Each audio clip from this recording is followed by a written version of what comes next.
Assalamualaikum warahmatullahi wabarakatuh. Good morning, respected doctors, senior, and our beloved judges. Please introduce myself, Axel Jovito. I'm from Indonesia, Jakarta. Thank you for the opportunity that given to me. And in this occasion, let me represent my team to present a case report with the title Genital Tuberculosis Caused the Infertility Treatment Failure in Cipto Mangunkusumo Hospital, Jakarta.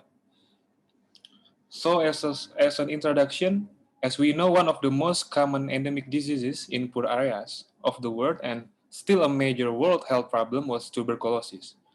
Genital tuberculosis account for 15 to 20% of extrapulmonary tuberculosis.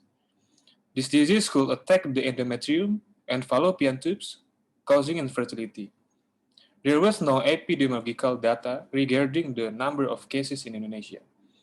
Our main objective is to describe a comprehensive approach for genital tuberculosis diagnosis and to report the case of genital tuberculosis in Cipto Mangunkusumo Hospital, Jakarta. Our case is 28 years old woman without any history of pregnancy and miscarriage, presented with abdominal pain in lower quadrant, floor albus, and infertility. Patient had ultrasound examination and was found infected ovary cyst, bilateral, and chronic pelvic inflammatory disease. Clinician performed SHG procedure and obtained bilateral hydrosalping with both patent tubes. At first, the clinician diagnosed as a pelvic inflammatory disease. Patient was treated with antibiotic and didn't respond to therapy. IgRA test showed positive, and there's no other laboratory abnormality was found. So we do a SHG and US examination.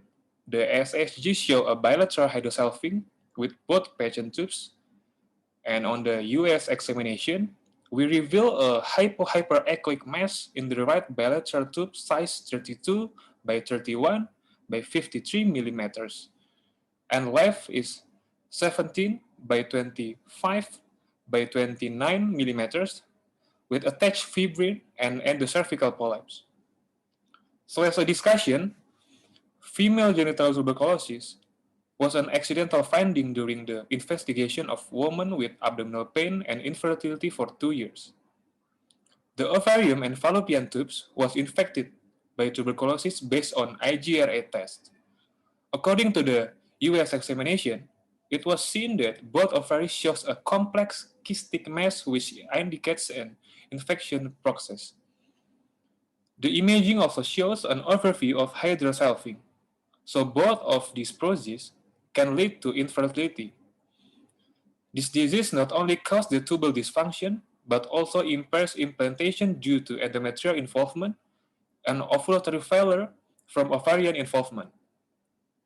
Reverse to the literature and some guidelines such as directly observed treatment, short course strategy treatment by American Thoracic Society, British Thoracic Society, and the National Institute of Clinical Excellence.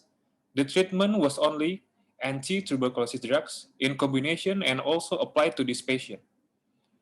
After clinician provided treatment of TB according to the protocol, clinician found that a cyst on both ovaries and fluid in the peritoneum no longer visible on US examination. So as a conclusion, the management of FGTB should be in accordance with extrapulmonary tuberculosis treatment. Extra attention was needed in diagnosing FGTB.